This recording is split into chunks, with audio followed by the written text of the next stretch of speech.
Hello, everyone. Good morning. So yeah, I'm sure for many of you, this must be your first time seeing me, so you are quite confused why I'm here, and to be honest, so am I.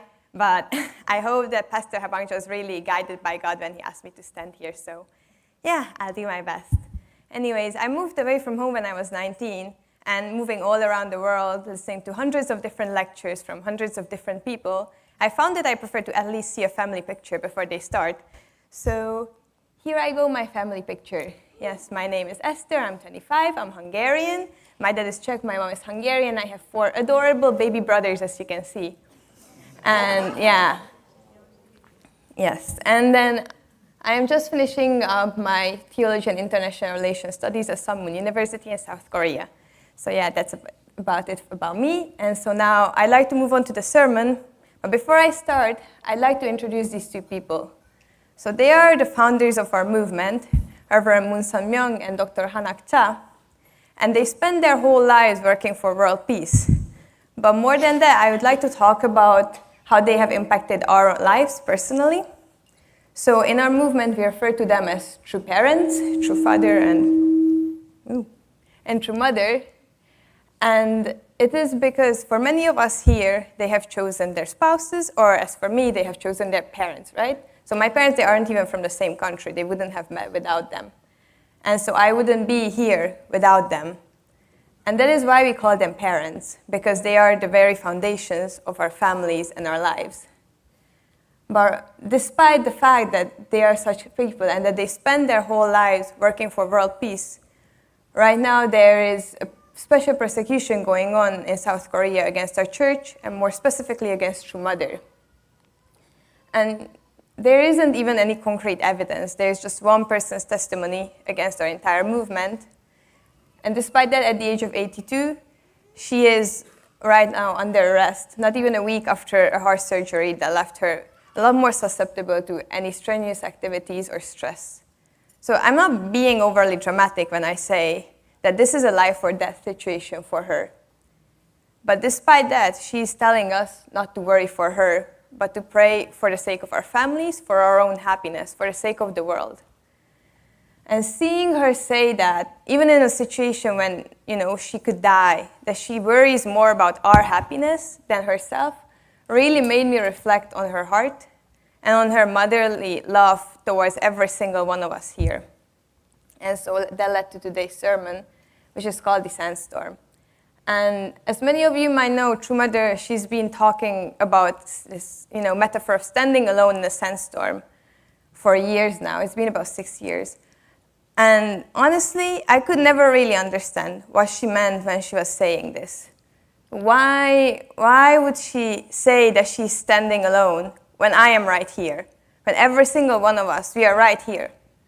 And so I couldn't understand why she said that, and as life got busy, I eventually just stopped caring. But with everything going on in Korea, I reflected on it one more time, and I think I am starting to understand, even if only a little bit. So I'm going to be very honest about something. I feel very uncomfortable being honest, but I'm hoping that there's going to be something to be learned through it. So yeah, here I go. So when I was thinking about True Mother being alone in the sandstorm, I realized that she really was alone, or at least I really, really wasn't there next to her. Maybe I was there in my actions. I was going to all these events and doing all these churchy things. But in my heart, I would analyze why she would say this, and I would have expectations, and I would just start, doubting whether she really loved me or cared for me. And again, she's someone I thought of as my loving mother my entire life. So I didn't really know what to do with these kinds of feelings. So I was just like, it's okay, because even if I don't feel like she loves me, it's okay because I love her, right? But did I really love her at that time? I'm not even married yet, so I don't know that much about the parental heart. But I'm asking all the parents here, would you feel loved by your children if they were like, I really love you, Mom and Dad, I just don't think you love me back. I don't think you care about me. Probably not, right? You probably wouldn't feel like your child loved you at that time.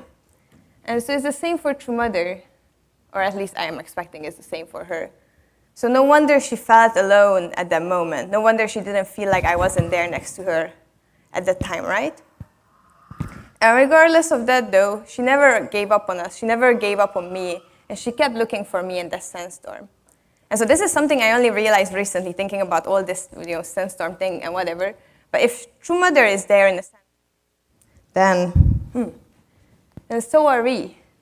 She wouldn't be looking for us in a sandstorm if we weren't there next to her.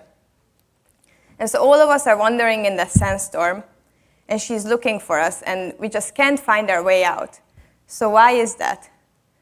Now, I have never been in a sandstorm. I don't know whether any of you have ever been. The closest I got to it was, standing on a sandy beach, but when it was windy. But, you can't open your eyes, right?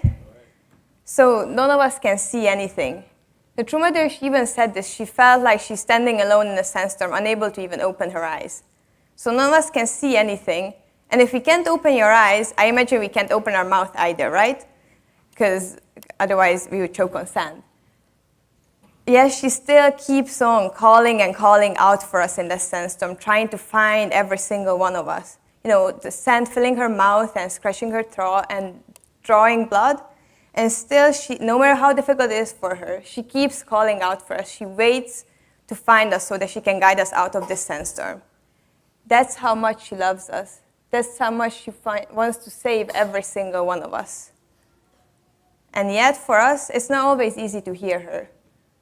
And so I think for a while I really couldn't hear her at all. And yes, she never gave up on me, During all that time, she never stopped loving me or never gave up on me this entire time. And sometimes we all get lost, and getting lost can be okay.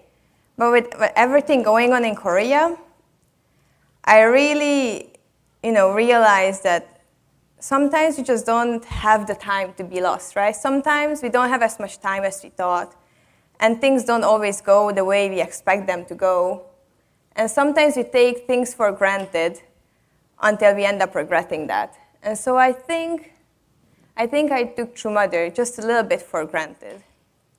And I know she's not going to be here on this physical world all the time, but modern science and God's grace and these things, they are amazing things. And so I just thought she's going to be here, at least until I figure out my life.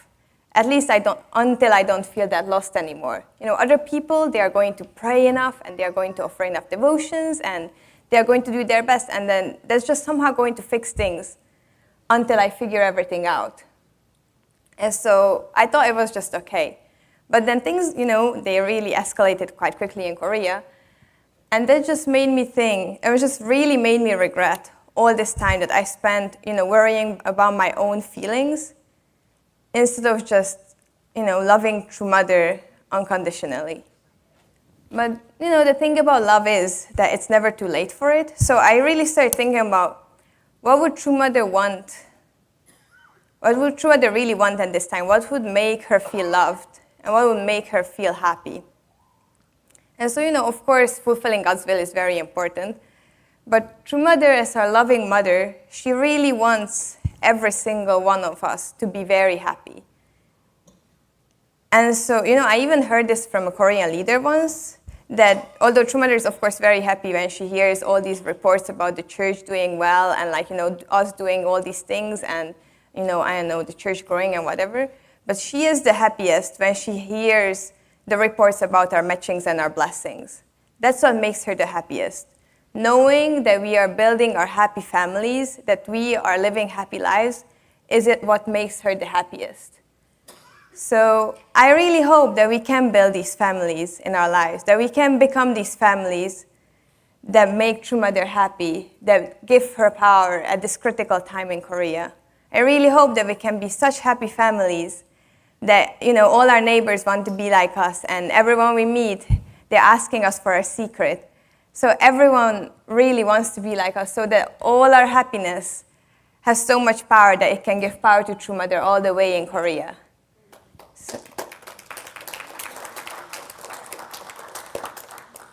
So yes, let's become such happy families. Let's become a happy community that True Mother can lean on. And then hand in hand, let's make our way out of the sandstorm. Thank you for your attention.